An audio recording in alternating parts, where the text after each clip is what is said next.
lagi bersama saya, Binka Putri Fitriana. Kali ini di video ini saya akan menjelaskan materi tentang teori perilaku konsumen dari teori akuntansi. Mari disimak ya penjelasannya. Berdasarkan beberapa definisi, dapat diketahui bahwa perilaku konsumen adalah semua kegiatan, tindakan, serta proses psikologis yang mendorong tindakan tersebut pada saat sebelum membeli, ketika membeli, menggunakan, menghabiskan produk dan jasa setelah melakukan hal-hal di atas atau kegiatan mengevaluasi. Pemahaman terhadap perilaku konsumen bukanlah suatu hal yang mudah untuk dilakukan karena terdapat banyak faktor yang berpengaruh dan saling interaksi satu sama lainnya, sehingga pendekatan pemasaran yang dilakukan oleh suatu perusahaan harus benar-benar dirancang sebaik mungkin dengan memperhatikan faktor-faktor tersebut. Menurut Kotler dan Keller tahun 2009, perilaku pembelian konsumen dipengaruhi oleh faktor budaya, sosial, pribadi, dan psikologis. Berikut adalah faktor-faktor yang mempengaruhi perilaku konsumen. Yang pertama itu ada faktor budaya. Faktor budaya merupakan pengaruh paling luas dan dalam pada perilaku konsumen.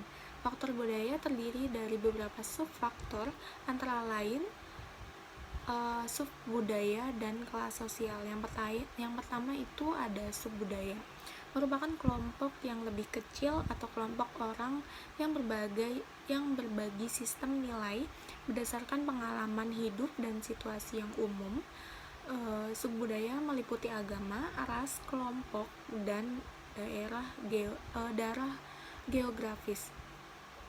Yang kedua itu ada kelas sosial, adalah pembagian masyarakat yang relatif permanen dan berjenjang di mana anggotanya berbagai nilai, minat, perilaku yang sama. Yang kedua ada faktor sosial.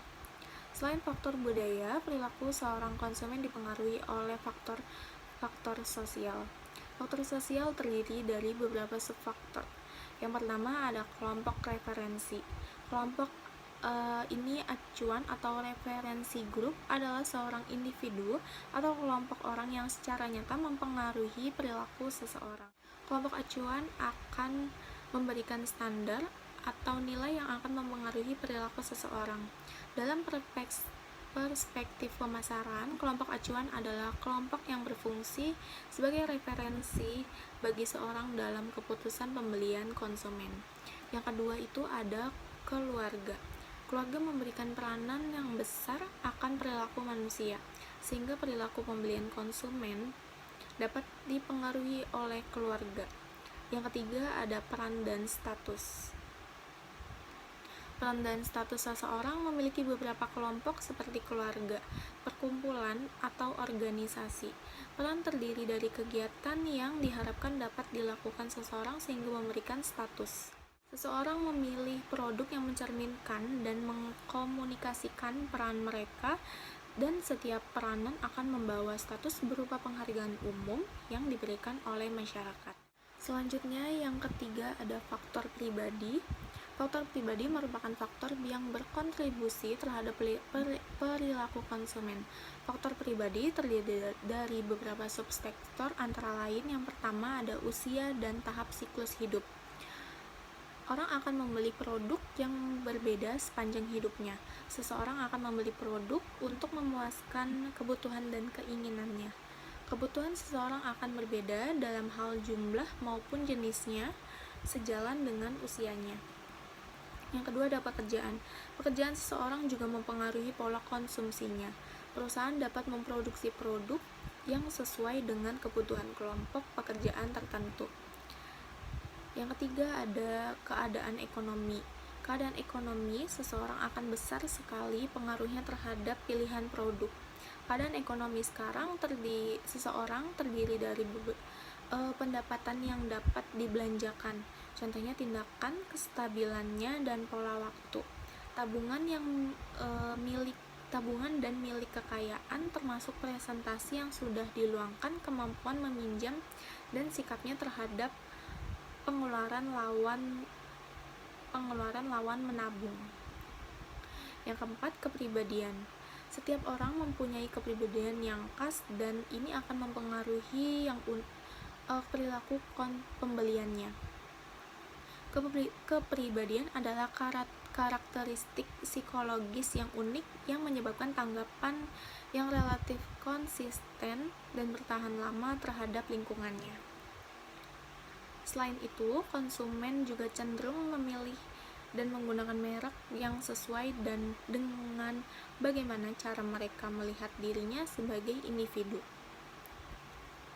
Dan didasarkan juga pada bagaimana kita ingin melihat diri kita atau bagaimana pandangan orang lain terhadap diri kita. Yang terakhir ada gaya hidup. Gaya hidup seseorang adalah pola hidup seseorang dalam dunia kehidupan sehari-hari yang dinyatakan dalam kegiatan, minat, dan pendapat atau opini yang bersangkutan. Gaya hidup mencerminkan suatu yang lebih dari sub-budaya kelas sosial. Bahkan dari pekerjaan yang sama mungkin memiliki gaya hidup yang berbeda, misalnya dengan gaya. Selanjutnya ada faktor psikologis. Merupakan faktor pilihan pembelian seorang yang dipengaruhi oleh motivasi, persepsi, pembelajaran, dan memori.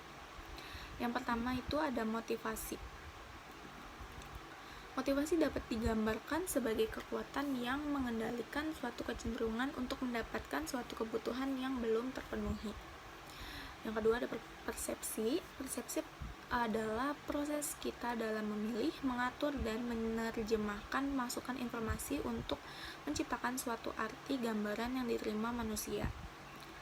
Yang ketiga, pembelajaran, yaitu proses di mana individu mendapatkan pengetahuan dan pengalaman dalam membeli dan mengkonsumsi suatu produk atau jasa yang diterapkan untuk perilaku pembelian yang sama pada masa mendatang.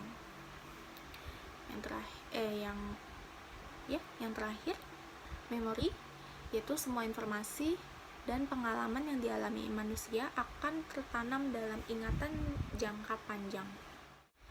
Dilihat dari pengkonsumsian suatu produk, perilaku konsumen dibedakan menjadi dua, yaitu yang pertama ada perilaku konsumen rasional atau rasional. Bisa dikatakan rasional jika beberapa hal. Yang pertama, ada produk tersebut bisa memberikan kepuasan dan nilai guna yang optimal. Yang kedua, produk tersebut memang benar-benar dibutuhkan oleh konsumen.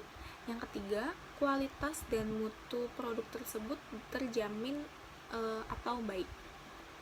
Yang kedua, ada perilaku konsumen irasional.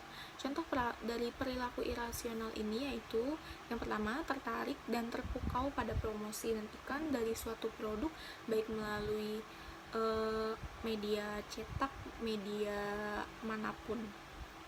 Yang kedua, merek yang dimiliki hanya merek terkenal, mengutamakan gengsi atau prestis.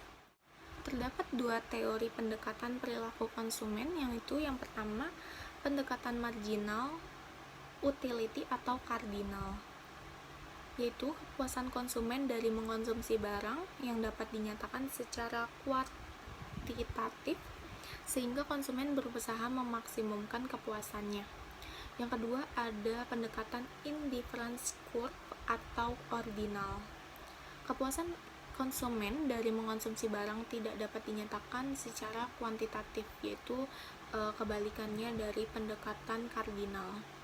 Sehingga perilaku konsumen dalam memilih barang yang akan memaksimumkan kepuasan ditunjukkan dalam kurva kepuasan yang sama. Mungkin cukup sekian penjelasan materi teori perilaku konsumen dari saya. Kurang lebihnya saya mohon maaf. Wassalamualaikum warahmatullahi wabarakatuh.